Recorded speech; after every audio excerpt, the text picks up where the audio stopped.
acadêmico. Pense a respeito da quantidade de estimulação visual com a qual somos bombardeados diariamente. Você está provavelmente assistindo a este vídeo no monitor do seu computador, smartphone, iPad ou tablet. Vivemos, assim, em um mundo cercado de visualidades. Ao longo desse vídeo, treinaremos a ler as imagens que nos rodeiam e compreenderemos que estes estímulos visuais não são neutros no ambiente.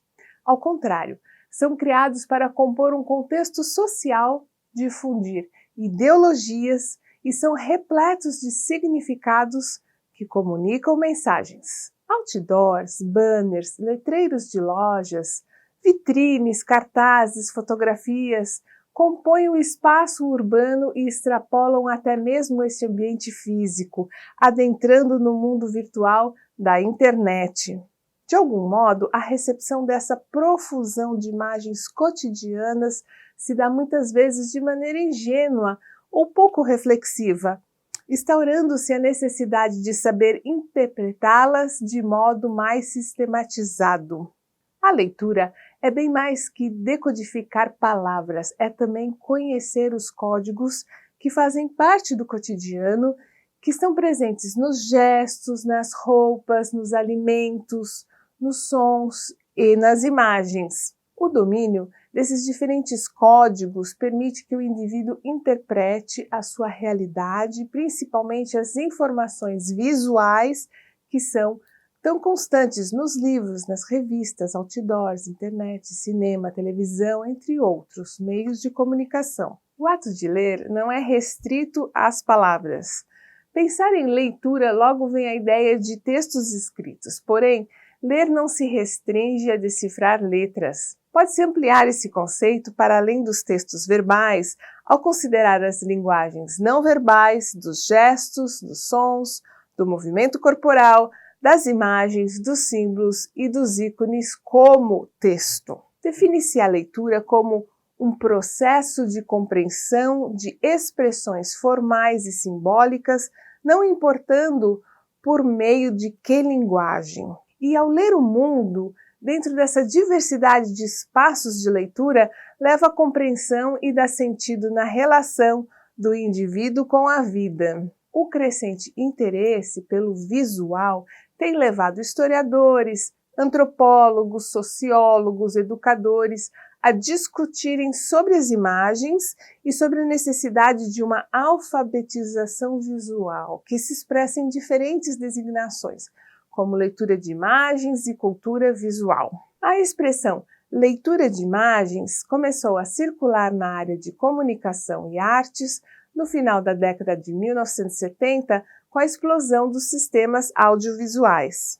Essa tendência foi influenciada pelo formalismo, fundamentado na teoria da Gestalt e pela semiótica. Na psicologia da forma, a imagem constituía percepção, já que toda experiência estética, seja de produção ou de recepção, supõe um processo perceptivo. A percepção é entendida aqui como uma elaboração ativa, uma complexa experiência que transforma a informação recebida. A ideia de ensinar a ver e ler foi inspirada no trabalho de Rudolf Arnheim, Arte e Percepção Visual, de 1957, que identifica as categorias visuais básicas através da percepção de estruturas e da produção de imagens. Arnheim catalogou 10 categorias visuais: equilíbrio, figura, forma, desenvolvimento, espaço, luz, cor,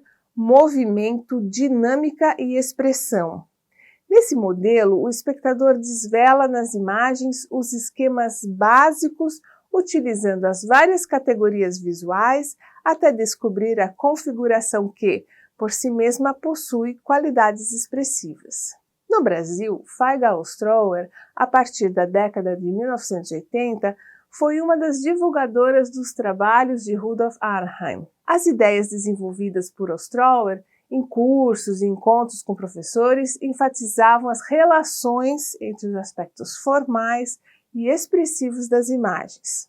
A faceta semiótica introduziu no modelo de leitura de imagem as noções de denotação e de conotação. A denotação refere-se ao significado entendido objetivamente, ou seja, o que se vê na imagem objetivamente, a descrição das situações, das figuras, pessoas ou ações em um espaço e tempo determinados.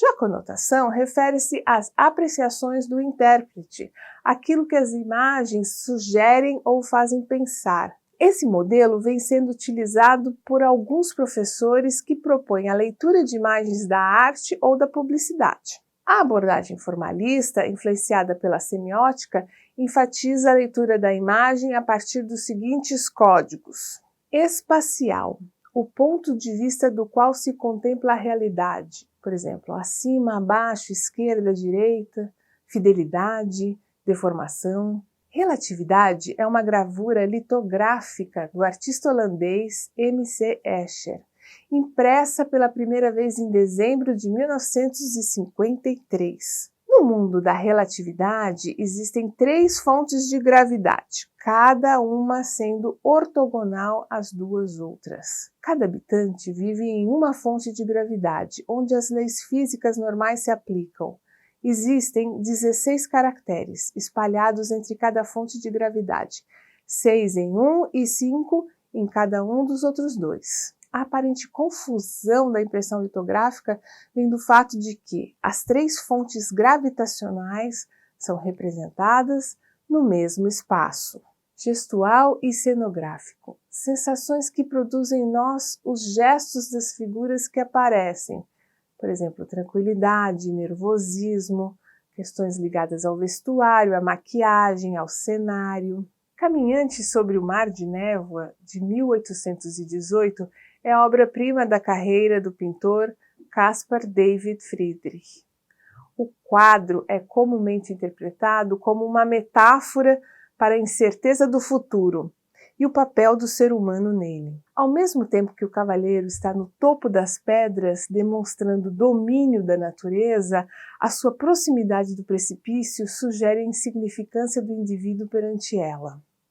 A solidão do homem, assim como sua pose de contemplação, tornam essa obra um símbolo da mentalidade romântica que era voltado para o subjetivo e o individual. No mímico, a fonte de luz de frente achata as figuras que ganham um aspecto irreal, de cima para baixo a luz acentua os volumes e de baixo para cima a luz produz deformações inquietantes. Temos também o simbólico, convenções, por exemplo, a pomba simboliza a paz, a caveira, a morte. O significado de imagens ou símbolos pode ser comuns a várias culturas. No entanto, também pode ser muito diferente. Por exemplo, o dragão representando a avareza na alegoria medieval europeia simboliza a amizade na pintura zen japonesa. E a serpente, símbolo da tentação e do erotismo no Ocidente, significa, através de sua troca de pele, a renovação da vida na iconografia do leste asiático. Temos também o aspecto relacional, relações espaciais que criam um itinerário para o olhar no jogo de tensões, equilíbrios, paralelismos, antagonismos e complementaridades. Nesta figura, observamos como as noções de ritmo, tempo e movimento não se restringem a representações de energia física, mas são elementos de todo o design. Parte da experiência completa do espectador de uma imagem como esta é permitir o arranjo de linhas, formas e acentos de tom ou cor para guiar o olho através da superfície da imagem em ritmos controlados em direções rítmicas. Vamos agora fazer uma análise da obra O Retrato dos Arnolfini, de Jan van Eyck, de 1434. Se a obra de arte é alegoria e símbolo, o artista é um exímio produtor de alegorias e de símbolos, sendo a arte o resultado desta produção. Como exemplo, vamos agora observar alguns dos simbolismos expressos na obra O Retrato dos Arnolfini, do pintor Jan van Eyck, de 1434. A obra exibe o então rico comerciante Giovanni Arnolfini e sua esposa Giovanna Senami, que se estabeleceram e prosperaram na cidade de Brux, atual Bélgica, entre 1420 e 1472. A obra, considerada muito inovadora para a época em que foi concebida, exibe diversos conceitos novos relativamente às perspectivas e à acentuação dos segundos planos. O especialista em História da Arte Erwin Panofsky investigou alguns dos simbolismos e o seu significado nesta obra, o qual interpreta como uma alegoria do casamento e da maternidade. Para isso, nos revela o sentido de multidão de detalhes que, aparentemente, carecem de importância, mas que são uma nova dimensão à obra. Alguns desses pormenores são, em primeiro lugar, a representação do casal, que é antagônica e revela os diferentes papéis que cumpre cada um no casamento. Atente-se no fato de se tratar de uma sociedade há mais de 500 anos, entre a Idade Média e a Idade Moderna, ou seja, no Renascimento, né? O homem assume uma postura austera, ostenta o poder moral da casa e segura com alteridade a mão de sua esposa, que inclina a cabeça em atitude submissiva e pousa a mão esquerda em seu avultado ventre, sinal inequívoco de uma gravidez, que não era real, na verdade, mas que seria sua culminância como mulher. As mesmas roupas que reforçam essa mensagem, apesar de a ambientação sugerir um tempo de verão, ou pelo menos primaveril, leva pesadas túnicas que revelam sua alta posição socioeconômica. O tabardo, antigo capote de mangas e capuz, dele é escuro e sóbrio e dela se destaca como um ostentoso vestido de cores vivas e alegres, com punhos de arminho, complementados com um colar, com anéis e com um cinto todo brocado em ouro. O tapete junto à cama é muito luxuoso e caro, procedente da Anatólia, atual Turquia, outra demonstração da fortuna e posição do casal. Os tamancos espalhados pelo chão, eles estão descalços, representam o vínculo com o solo sagrado do lar e também são sinal de que se estava celebrando uma cerimônia religiosa. A posição dos sapatos é também relevante.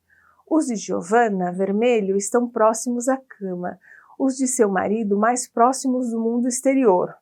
Naquele tempo se acreditava que pisar no chão descalço assegurava a fertilidade. Os 2 rosários eram um presente habitual do noivo à sua futura esposa.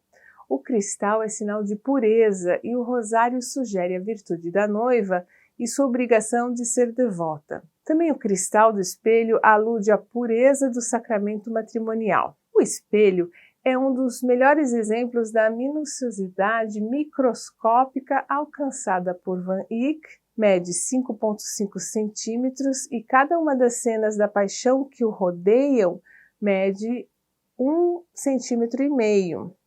Em torno do espelho se mostram 10 das 14 estações da Via Sacra, as paradas do caminho de Cristo até sua morte no Calvário. Sua presença sugere que a interpretação do quadro deve ser cristã e espiritual, além de testemunho legal do casamento, e recorda o sacrifício que tem de suportar os esposos. Esses pequenos espelhos convexos eram muito populares naquela época, eram chamados de bruxas e usados para espantar a má sorte.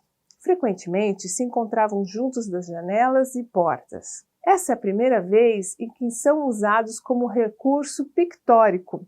A ideia teve muito êxito e foi imitada. O estudioso Craig Harbison vê no espelho o centro focal de todo o quadro, aquilo que mais chama atenção, uma espécie de círculo mágico, calculado com incrível precisão para atrair o olhar e revelar o segredo da história do quadro. Vamos agora fazer uma análise de história em quadrinhos, que muitas vezes aparece em concursos e em provas do Enem. Nos quadrinhos, a análise inclui, conjuntamente, a imagem e o texto. Preste atenção a esse quadrinho da Mafalda. Sobre os efeitos de humor da tirinha, pode-se afirmar exceto a. Mafalda emprega o mesmo valor semântico para o vocábulo indicador no primeiro e no último quadrinho. B. Mafalda não sabe a importância do dedo indicador. C. A expressão dedo indicador é utilizada de maneira metafórica pelo autor da tirinha. D. Mafalda ainda não sabe exatamente o significado da expressão indicador de desemprego. E. Apesar de ser uma criança, Mafalda já percebe as injustas relações de trabalho estabelecidas entre patrões e de operários. Resposta correta é a alternativa E. Mafalda, apesar de ser uma criança, já percebe as injustas relações de trabalho entre patrões e operários e faz uma analogia interessante entre o uso do dedo indicador, que metaforicamente é símbolo de autoritarismo e um elemento da análise da situação econômica de um país, o indicador de desemprego. Vamos agora analisar uma imagem de propaganda da cerveja. Em 2010, a Skol vinculou uma propaganda que mostrava como seriam os provadores de roupa se o cara que os inventou bebesse Skol. Como bem elucida Patrícia Cristina Capelletti em seu artigo acadêmico intitulado Análise de uma propaganda da Skol, a cerveja que desce redondo, de 2004. Ainda analisando aspectos da linguagem de propaganda, observamos nesse trabalho algumas técnicas de persuasão que foram utilizadas, como a repetição e o emprego de estereótipos. Essas técnicas são explicadas por Brown. No que se refere à repetição, trata-se de um recurso utilizado para buscar a aceitação do público pelo produto. Para isso, a Skol utiliza slogans. Com Skol, tudo fica redondo. Além disso, há repetição no enunciado. Se o cara que inventou o provador bebesse Skol, ele não seria sim, seria assim. Desse modo, em outras publicidades é modificado o objeto, provador, porém o enunciado permanece igual. Também observamos a recorrência da imagem da mulher estereotipada e tem sentido sexual apelativa. Uma mulher loura, com corpo escultural, destacando apenas o seu aspecto físico como objeto para chamar a atenção do homem. As cores amarelo e a forma geométrica, círculo. Como se pode observar na propaganda, a mulher é utilizada como ferramenta, cujo objetivo é atrair o público consumidor de cerveja, o homem. O corpo da mulher, enormemente loura, e se tratando de propaganda de cerveja, é perfeito esteticamente, ou seja, conforme a concepção brasileira de corpo perfeito. O da mulher é escultural, malhado, simétrico, apresentando tamanhos satisfatórios dos membros superiores e inferiores. Sobre a cor utilizada, podemos refletir que o amarelo é a cor do sol, do calor, logo induz o leitor à sede, ao sentido de desidratação. O amarelo, juntamente com a relação do círculo, membros superiores e inferior, símbolo da Skol, cortina, adesivo da cerveja, entre outros, contribuem para a sensação de sede insaciável, como se a sensação de sede tivesse um sentido cíclico, sempre retornando e tendo a mesma vontade de consumir a bebida. Ressaltamos que aqui fazemos uma reflexão superficial sobre como as cores e formas influenciam o psicológico do consumidor. Desse modo, percebemos que cada escolha para a publicidade é intencional e carregada de ideologias. Além disso, a sugestão da propaganda em ter um provador com a cortina em forma circular e de tamanho menor que a padronizada, escondendo apenas o rosto da mulher, possibilita refletirmos sobre a irrelevância da identidade da mulher. Isso é, a mulher é tida como objeto de venda e atrativo do homem, logo, o silenciamento da identidade feminina revela ser um aspecto dispensável pela empresa Skol, segundo Capelletti, em 2004.